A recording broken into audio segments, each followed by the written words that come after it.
You and I are responsible for each other because God is present in the unity of people in God.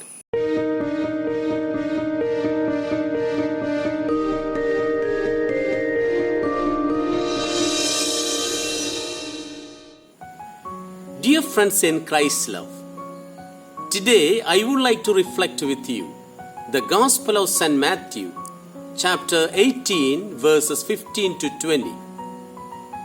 This passage focuses on the power of the unity. Jesus teaches us today in the first part of the Gospel the process how to maintain a brotherly unity. To maintain the unity among the people, Jesus says, you have to forgive them and regain your brother. By all means, let us be united, and that is the will of God. Through the second part of today's Gospel, Jesus tells us that the unity among the people is powerful and great. The unity among the people has got the power and the authority to bind and to loose. Today the Gospel reminds us that we are responsible for each other. Yes, dear friends, you and I are responsible for each other because God is present in the unity of people in God. God is present in the unity of people in God because Jesus does not see the standards. Jesus does not look at the statuses, and Jesus does not mind the greatness of each individual because God is present when brothers are united. Emmanuel, God is with us.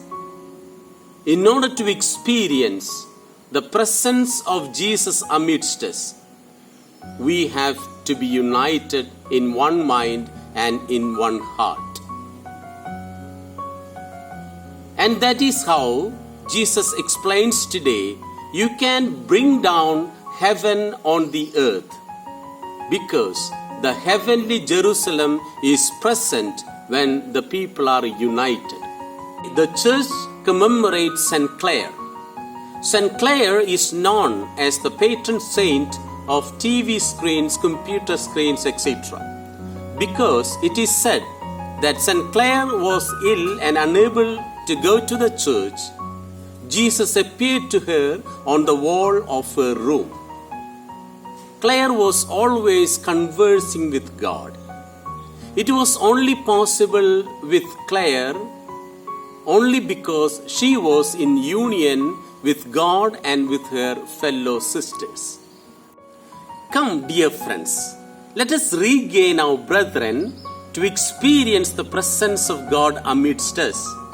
Thus, we may bring down heaven on this earth. May Jesus, our Master, redeem us from all the disputes and disunity. Amen.